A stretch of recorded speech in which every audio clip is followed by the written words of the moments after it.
Je suis son héritier. Il ne me quitte jamais, quel que soit où je vais. Il sait mon nom,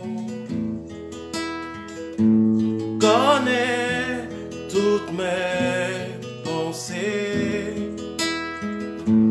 recueille toutes mes larmes et m'entend quand je crie.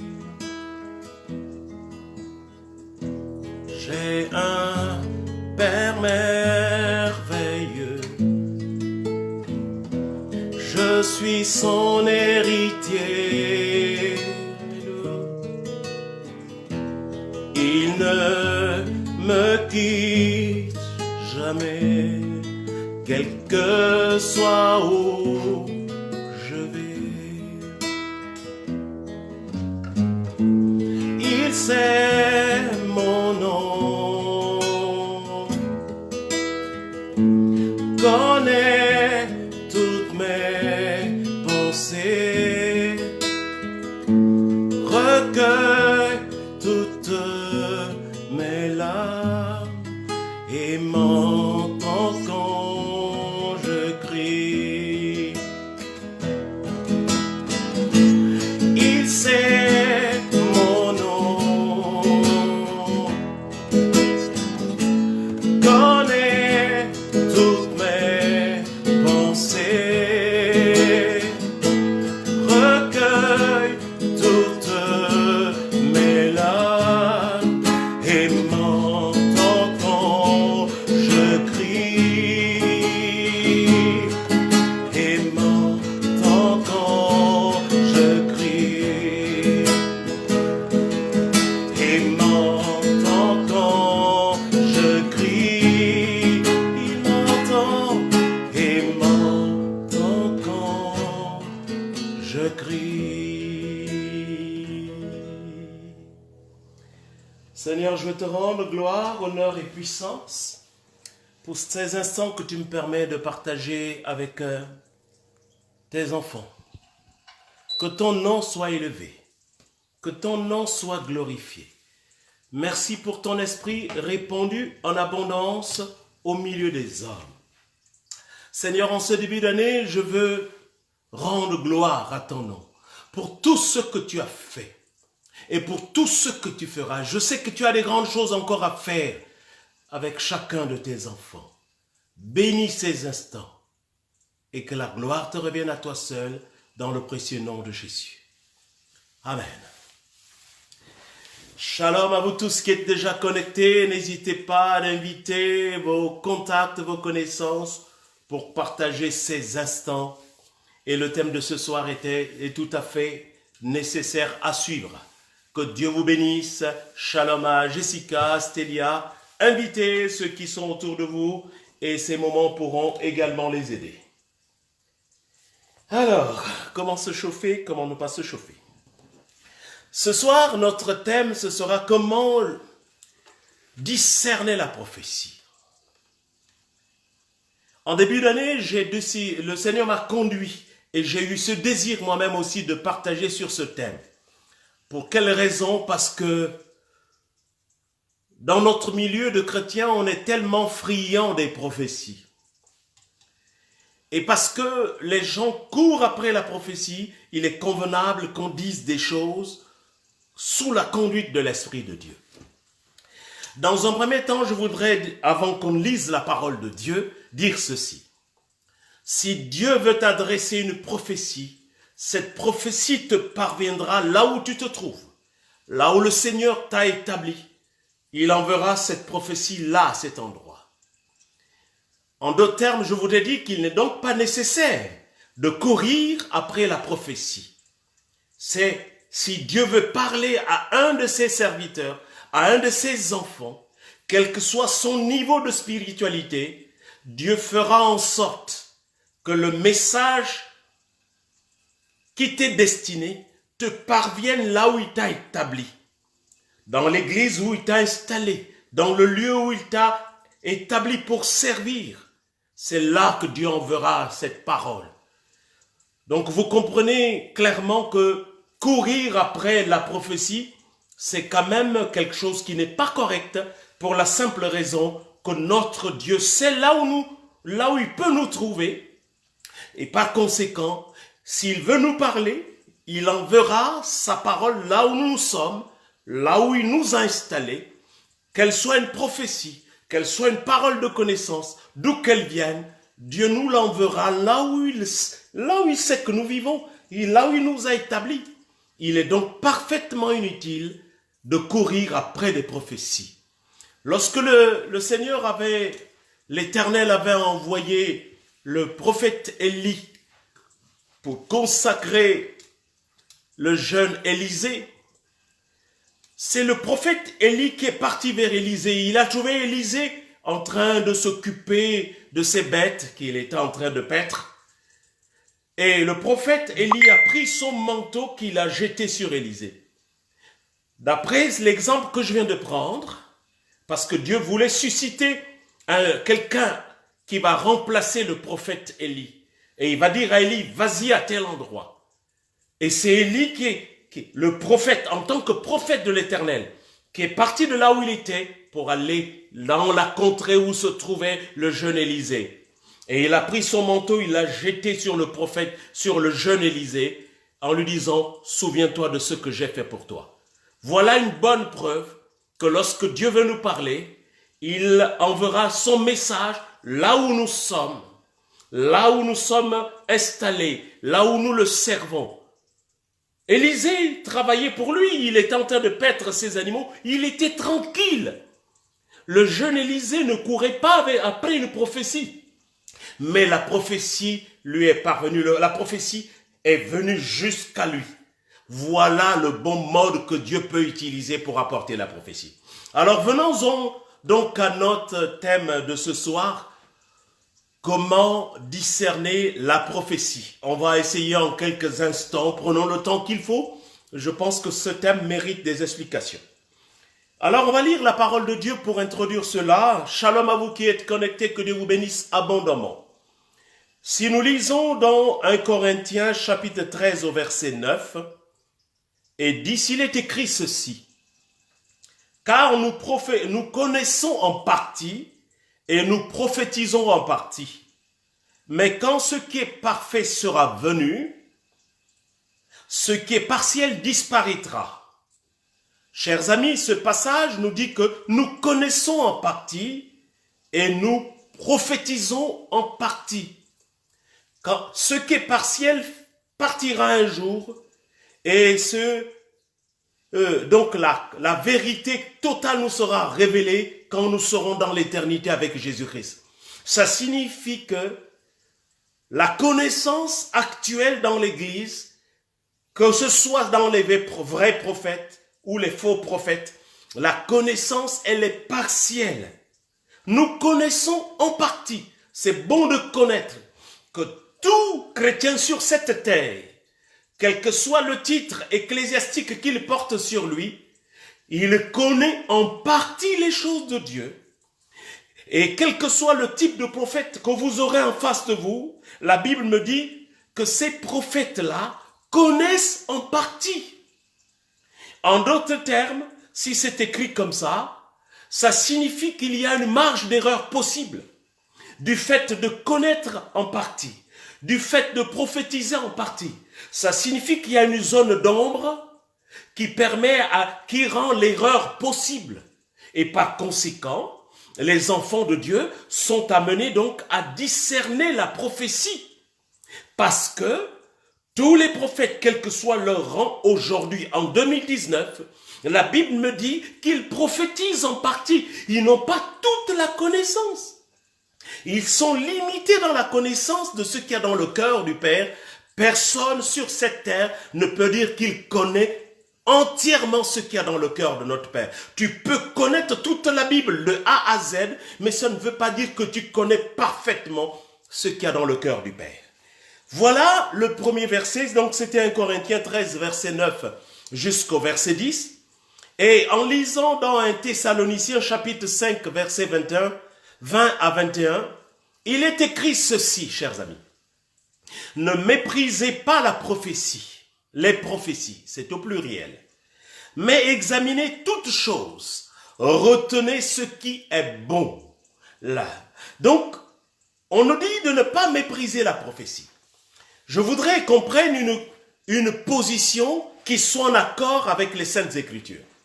Il y a deux possibilités. C'est-à-dire, soit tu refuses complètement les prophéties et tu es fermé à la prophétie, c'est un problème. Deuxième cas, tu avales toutes les prophéties sans les discerner. Là aussi, c'est aussi un autre problème.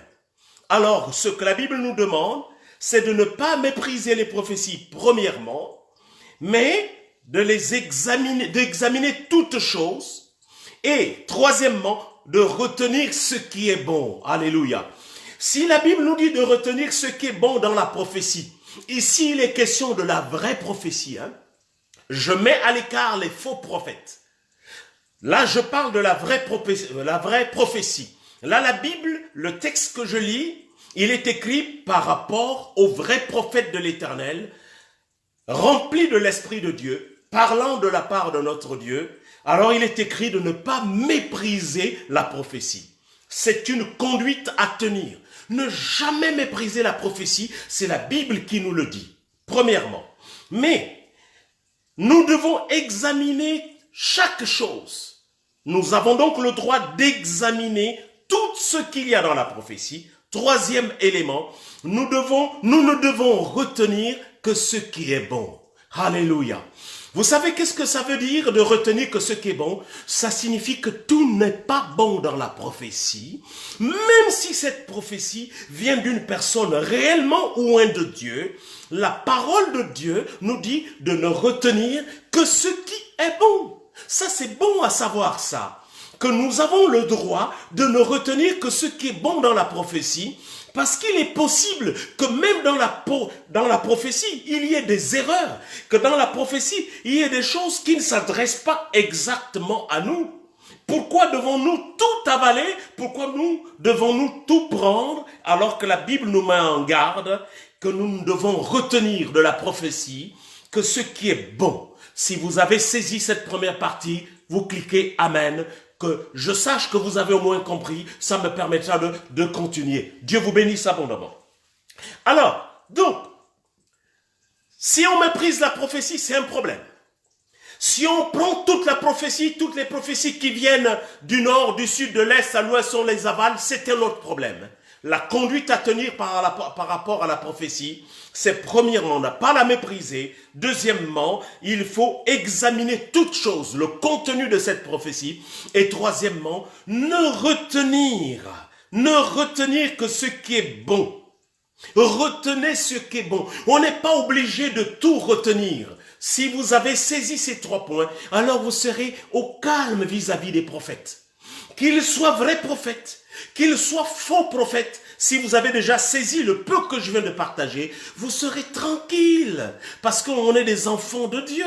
Nous avons un Père merveilleux et qui veille sur nous. Il est toujours à nos côtés. Il ne permettra pas que le malheur nous arrive.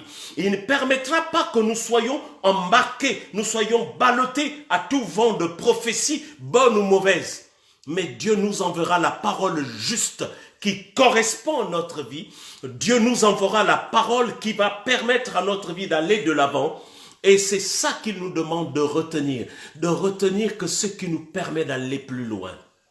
De ne retenir que ce qui nous donne envie de servir Dieu. De ne retenir que ce qui fera de nous des vrais adorateurs. De ne retenir la prophétie que ce qui nous donne envie de connaître un peu plus ce Dieu-là. De ce qui met dans notre cœur le feu du Saint-Esprit. C'est ça que nous devons retenir. Nous ne devons pas tout prendre, mais que ce que nous pensons qui peut nous permettre d'aller de l'avant. Je bénis le Seigneur pour cette parole que je vais relire et puis on va passer à une autre étape. C'est 1 Thessaloniciens 5, versets 20 à 21. Ne méprisez pas les prophéties, mais examinez toutes choses, retenez ce qui est bon. Gloire au Seigneur. Nous allons avancer parce que je pense que tout le monde a saisi quelque chose. Et la prophétie a sa place dans l'Église. Le ministère prophétique fait partie des 5 ministères que Christ a donnés à l'Église, les ministères dons. Et il y a aujourd'hui ce qu'on appelle la prolifération de ce ministère prophétique. Et ça devient un problème lorsque ces prophètes n'ont pas été réellement appelés par le Seigneur.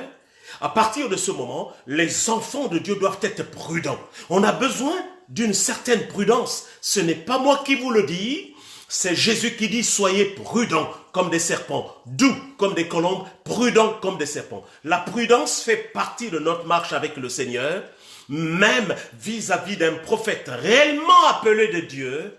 Nous devons exercer la prudence, nous devons discerner qu'est-ce qui vient de Dieu, de ce qui ne vient pas de Dieu, on le sépare, et nous devons discerner ce qui nous concerne et ce qui ne nous concerne pas. À partir de ce moment, la prophétie n'est plus un problème. Que Dieu bénisse sa parole. Alors nous allons voir quelques domaines qui sont essentiels par rapport à la prophétie. Quels sont les domaines d'application de la prophétie? J'ai lu dans 1 Corinthiens chapitre 14 au verset 3. Je répète, 1 Corinthiens 14 verset 3. C'est écrit ceci. Notez bien ça. Celui qui prophétise, au contraire, parle aux hommes, les édifie, les exhorte, les console. Je relis. Celui qui prophétise, au contraire, parle aux hommes, les édifie, les exhorte, les console. Ici, ce sont les domaines d'application de la prophétie. La prophétie n'est pas là pour faire tout dans l'Église. Voilà 3 domaines bien précis, selon le texte que nous avons lu. Voilà des éléments qui peuvent nous aider à discerner la prophétie dans ces temps de la fin, étant donné que la confusion devient de plus en plus grande, étant donné qu'il y a beaucoup de vendeurs d'illusions, étant donné que beaucoup profitent de la naïveté des chrétiens, de la faiblesse de certains chrétiens pour complètement prendre possession de leur vie, on a besoin de connaître la parole de Dieu. Selon qu'il est écrit dans Osée 4:6, mon peuple est détruit parce qu'il lui manque la connaissance. Ce genre de connaissance dont nous partageons, c'est une connaissance essentielle pour notre marche avec le Seigneur. Alors, voyons maintenant en détail quels sont ces domaines d'application, dans lesquels la prophétie évolue, dans lesquels la prophétie est efficace, elle est destinée. Premièrement, on nous dit que celui qui prophétise au contraire parle aux hommes, il les édifie. La prophétie doit premièrement édifier, aider l'auditeur à devenir ferme dans la foi, dans l'amour et dans le Saint-Esprit. C'est-à-dire édifier, donner envie à l'auditeur, celui qui écoute cette prophétie, de grandir dans la foi, d'être ferme, d'être fondé sur le roc, d'être en communion avec le Saint-Esprit. Voilà ce que la prophétie devrait apporter dans un premier temps. Elle doit édifier. En d'autres termes, si une prophétie ne m'édifie pas, parce que l'Esprit de Dieu a été répandu sur tous ses enfants, j'ai le droit de pouvoir discerner que cette prophétie ne vient pas de Dieu. Toute prophétie devrait pouvoir nous édifier. La direction que va nous donner une prophétie doit être une direction qui nous rapproche de Dieu. Jamais une prophétie ne devrait nous éloigner de Dieu. Dites Amen, si vous avez saisi. Aucune prophétie venant du Dieu créateur devrait nous éloigner de lui. Ce n'est pas normal. Lorsque Dieu parle à son peuple, c'est pour ramener son peuple vers lui. C'est pour ramener le cœur du peuple vers lui. N'est-il pas ce Dieu qui dit qu'il cherche les vrais adorateurs, qu'il adore en esprit et en vérité? Dieu ne vient pas disperser son église. Il ramène le cœur de ses enfants vers lui. Alors voilà pourquoi, première chose, quand la prophétie est annoncée, quel que soit celui qui émet cette prophétie, le contenu de cette prophétie doit premièrement édifier l'Église de Jésus-Christ, édifier les enfants de Dieu.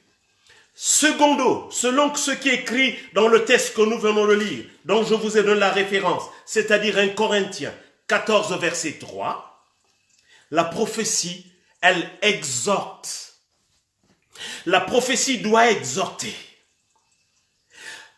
C'est-à-dire pousser les croyants à avancer vers le but avec un plus grand amour. C'est-à-dire donner les chrétiens à vivre une vie spirituelle plus intense, à aller plus haut avec le Seigneur, à changer de dimension. C'est-à-dire ça les encourage. En fait, la prophétie, quand elle vient, c'est comme un coach qui encourage ses joueurs.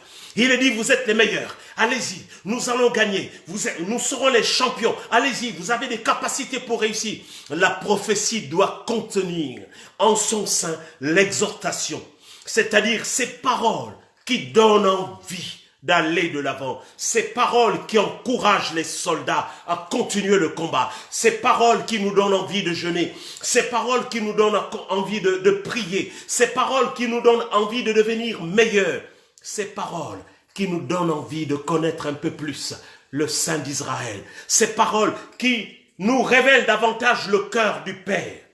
On est exhorté à être attaché davantage à la vérité.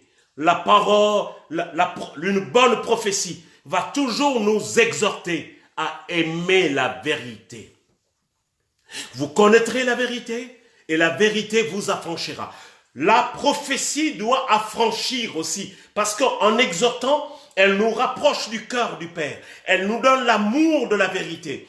La prophétie ne va pas nous amener à détester la parole de Dieu. Non, non, non, non, non. Il n'y a personne qui méditera la parole de Dieu à ta place. Mon frère, ma sœur, toi qui m'écoutes, c'est toi-même qui dois ouvrir la Bible pour la méditer, pour aller chercher les oracles de l'Éternel, pour aller chercher ce que Dieu veut dire pour toi concernant cette année. Tu dois le chercher toi-même.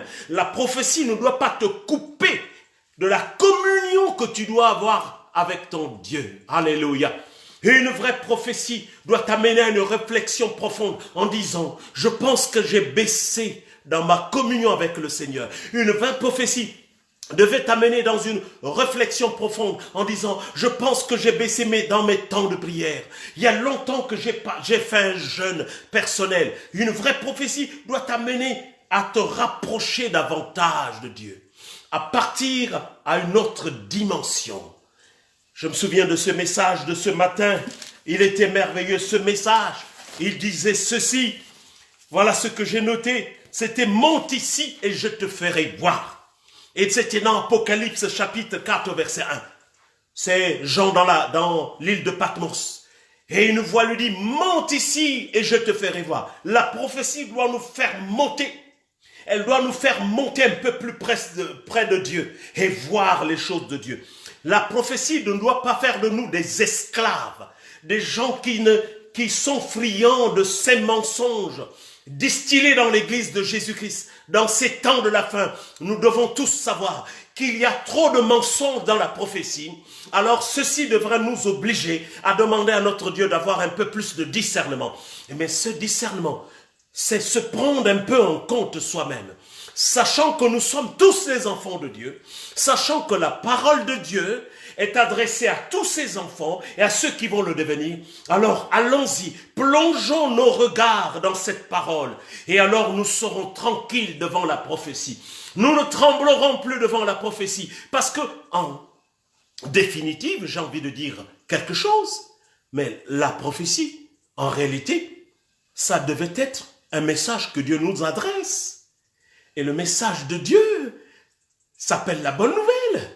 La prophétie devait être un message qui vient de la part de notre Dieu pour nous dire, avance mon fils, avance ma fille, ne t'arrête pas, tout n'est pas fini. Le meilleur n'est pas resté derrière, le meilleur est à venir. Et je voudrais dire quelque chose qui va scandaliser beaucoup de théologiens. En réalité, lorsqu'on a reçu l'Esprit de Dieu, Dieu peut prophétiser directement dans notre cœur. Alléluia. Quand on a reçu l'Esprit de Dieu, pourquoi Dieu devrait-il se priver de venir prophétiser en utilisant l'esprit qui est en nous.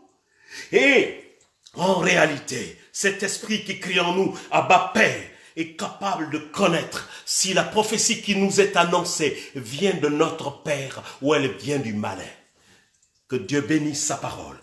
Alors, le troisième domaine d'application de la prophétie, selon le texte que nous avons lu il y a un instant, c'est la consolation. La prophétie vient consoler. La prophétie ne vient pas écraser les enfants de Dieu qui sont déjà tombés. Elle console ceux qui sont déjà fatigués. Elle relève ceux qui sont épuisés. La prophétie doit avoir une empreinte de consolation. La prophétie ne vient pas crier sur les enfants de Dieu. La prophétie ne vient pas engueuler les enfants de Dieu. La prophétie console les enfants de Dieu qui sont dans le désarroi, qui sont découragés. Et parce qu'ils ont été consolés, ce n'est pas moi qui le dis, hein, c'est le texte, la parole de Dieu dans 1 Corinthiens 14 au verset 3 qui le dit. La prophétie doit être à mesure de nous consoler. Mais je vais maintenant faire une synthèse de tout ça avant de poursuivre. Si une prophétie ne m'édifie pas, si une prophétie ne m'exhorte pas, et encore moins elle ne me console, cela veut dire que je ne suis pas obligé de la prendre. Je ne vais pas la mépriser parce que la parole de Dieu me dit de ne pas la mépriser. Mais alors, je considère qu'il n'y a rien de bon qui me concerne. Cette prophétie, je peux la mettre de côté. 3 choses essentielles à connaître pour que j'accepte une prophétie. Elle doit m'édifier. Elle doit m'exhorter. Elle doit me consoler. Il doit avoir au moins 1 ou 2 éléments de tout ceci. Mais s'il n'y a pas d'exhortation, il n'y a pas d'édification, il n'y a pas de consolation, je n'ai pas besoin de jeûner 40 jours et 40 nuits pour savoir, pour comprendre que cette prophétie ne vient pas de Dieu. Alors je continue mon chemin. À partir de ce moment, je peux demander à Dieu de prophétiser à mon cœur. Parce que Dieu, dans les temps de la fin, va prophétiser au sein du cœur même de chacun de ses enfants. L'Esprit de Dieu n'est pas limité, il est capable de parler au fond de chaque cœur. Nous allons avancer, bien-aimés. Alors, on peut exercer beaucoup de prudence vis-à-vis de la prophétie. Pour quelles raisons? Il y a plusieurs raisons, bien-aimés. C'est que, en fait, l'homme est capable de se tromper. Et dans la Bible, on nous parle d'un esprit mensonger qui peut parler. Il y a des prophètes qui prophétisent avec leur propre esprit. Il y a l'esprit humain qui est capable de prophétiser lui-même. Cette prophétie ne vient pas forcément de Dieu. Alors, j'ai le droit d'être prudent aussi. Il y a une prophétie qui me donne une direction à suivre. C'est-à-dire, le Seigneur te dit de faire ceci.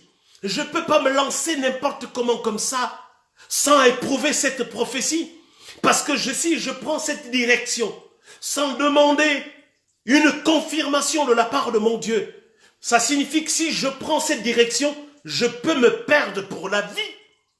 Voilà pourquoi toute prophétie devrait être éprouvée. Et nous en avons les moyens. L'Esprit de Dieu est avec nous. La parole de Dieu est avec nous. La Bible dit que c'est sur la déposition de 2 ou 3 témoins qu'on peut juger une affaire. En d'autres termes, quand quelqu'un a prophétisé sur moi, c'est bon.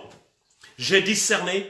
J'ai compris qu'il y a des choses dedans qui m'édifient, qui m'exhortent ou alors qui me consolent. J'ai pris ce qui est bon, j'ai mis de côté ce qui ne l'est pas. Mais cela ne suffit pas. J'ai besoin que cette prophétie soit encore confirmée au moins par une personne. Parce que Dieu ne nous parle pas que par la bouche d'un seul homme. Quand Dieu a parlé par la bouche d'un de ses serviteurs, il est capable de le confirmer par la bouche de quelqu'un d'autre. Alors, si quelqu'un d'autre qui n'était pas à l'endroit où la prophétie avait été adressée à ma personne, c'est-à-dire à mon sujet, voilà, c'est mieux. Alors, si quelqu'un d'autre vient dire la même chose, ça me fait déjà 2 éléments. J'ai eu une première prophétie, j'ai eu une première confirmation. Et même là, un bon enfant de Dieu, il cherche encore un autre moyen. Il peut même demander à Dieu, si c'est vraiment toi, montre-moi un signe qui me prouve que c'est toi. Les personnes ont fait cela dans l'Ancien Testament.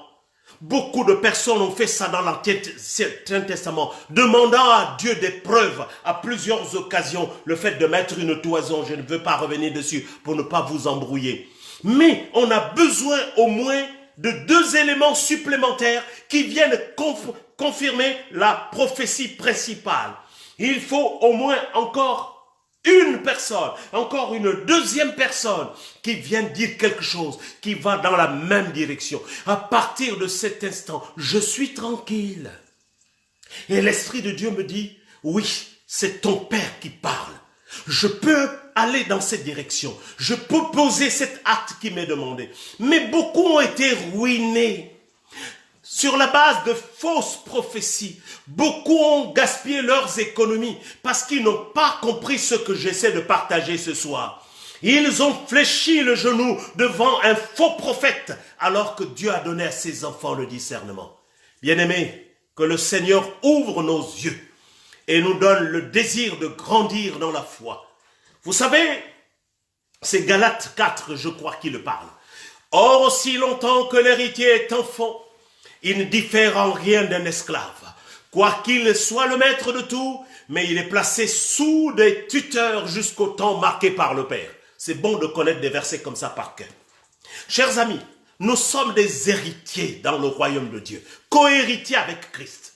La bénédiction de Dieu repose sur la vie de chaque héritier du royaume de Dieu. Mais aussi longtemps que nous serons enfants, nous ne serons pas différents d'un esclave. C'est-à-dire, nous sommes placés sous la tutelle de plusieurs choses qui vont prendre le contrôle de notre vie. Et parmi ces tuteurs se trouvent les faux prophètes. Ils sont devenus parmi les principaux tuteurs des enfants de Dieu. Mais alors que nous devons nous débarrasser de ces tuteurs, pour se débarrasser de ces tuteurs, nous avons besoin d'avoir la connaissance de la parole de Dieu. Et vous savez, je vais conclure en donnant une histoire. C'est un message que j'ai donné le 31 décembre à l'église. C'est l'histoire du jeune Samuel. Vous connaissez son histoire. Sa maman Anne l'a eu par la prière. C'était une femme stérile. Anne, après avoir sevré le jeune Samuel, l'a remis entre les mains du sacrificateur Élie. Donc le jeune Samuel a grandi dans le temple. La Bible dit qu'il servait Dieu devant Samuel. Mais il se trouve que un jour, Dieu est venu appeler le jeune Samuel. Samuel, Samuel. Quand Samuel a entendu la voix, il s'est levé. Et il a couru en direction de la chambre du sacrificateur Élie. Et il dit, Élie, tu m'as appelé?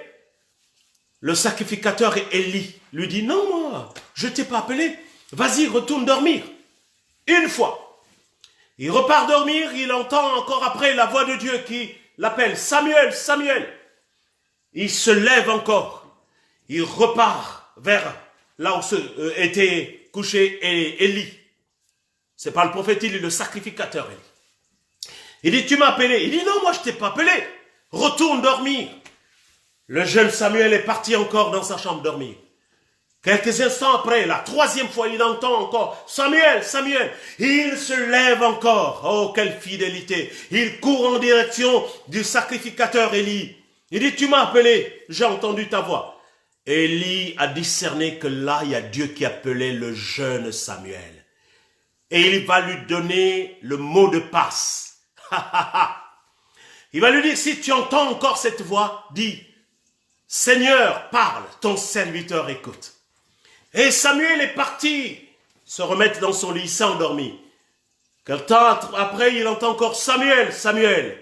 Et parce qu'il avait les clés, il avait le mot de passe. Il a dit, Seigneur, parle. Ton serviteur écoute. Cette histoire, je conclus cet enseignement par cette histoire pour une raison principale. Parce que dans ce texte, il est écrit que le jeune Samuel ne connaissait pas encore l'Éternel. Pour quelle raison? Parce que la parole de Dieu ne lui avait pas encore été révélée. Alors ça signifie que la révélation de la parole de Dieu nous ouvre la connaissance de choses de Dieu. La révélation de la parole de Dieu nous ouvre les écluses des cieux. Si on n'a pas la révélation de la parole de Dieu, nous pouvons être garantis que les faux prophètes vont toujours nous mener en bateau. Mais quand on a la révélation de la parole de Dieu, quelque chose se passe. N'importe qui ne peut plus nous rouler dans la farine. N'importe qui ne peut plus nous dire n'importe quoi. Parce qu'il sait que nous avons le discernement. Et alors, ce jeune Samuel qui répondait à Élie alors que c'est Dieu qui l'appelait, à partir de l'instant où il avait reçu cette révélation, il avait désormais une communion avec Dieu. Pour mieux discerner la prophétie, on a besoin d'avoir la révélation de la parole de Dieu. Que Dieu vraiment bénisse chacun d'entre vous. Et j'en profite pour vous souhaiter mes meilleurs vœux pour cette année qui commence. Que la grâce de Dieu soit multipliée dans votre vie. Que le meilleur vous atteigne. Que les choses qu'on n'avait pas pu obtenir en 2018, que le Seigneur vous les accorde. Vraiment, la gloire lui revient à lui seul. On va terminer avec ce chant. J'ai un Père merveilleux. Celui-là, il ne nous trompe pas.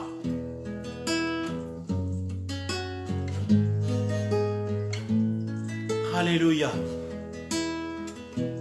Nous pouvons prier pendant ces temps.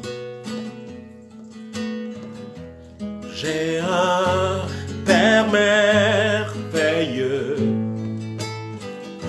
Je suis son héritier. Il ne me quitte jamais, quel que soit où je vais. Il sait mon nom, connaît toutes mes pensées, recueille toutes mes larmes et m'entend quand je crie. Oh, il sait mon nom, il sait mon nom, connaît toutes mes pensées, recueille toutes mes larmes et m'entend quand je crie. Il t'entend mon frère, ma soeur, et m'entend quand je crie. Il m'entend et m'entend quand je crie. Et m'entend quand je crie. Seigneur, que ton nom soit élevé. Je veux vous bénir tous qui m'encouragez dans ce travail. J'ai beaucoup d'autres choses à faire. Trouver du temps dans les réseaux sociaux, c'est un véritable sacrifice. Mais je sais que ce temps peut bénir un grand nombre. Soyez bénis. Shalom. Shalom à tous. Que cette année vous apporte le meilleur. Que les écluses des cieux s'ouvrent en votre faveur. Au nom de Jésus-Christ. À très bientôt. Et n'hésitez pas de partager cette petite bénédiction au plus grand nombre. Je vous aime de l'amour du Seigneur et à très bientôt. Shalom.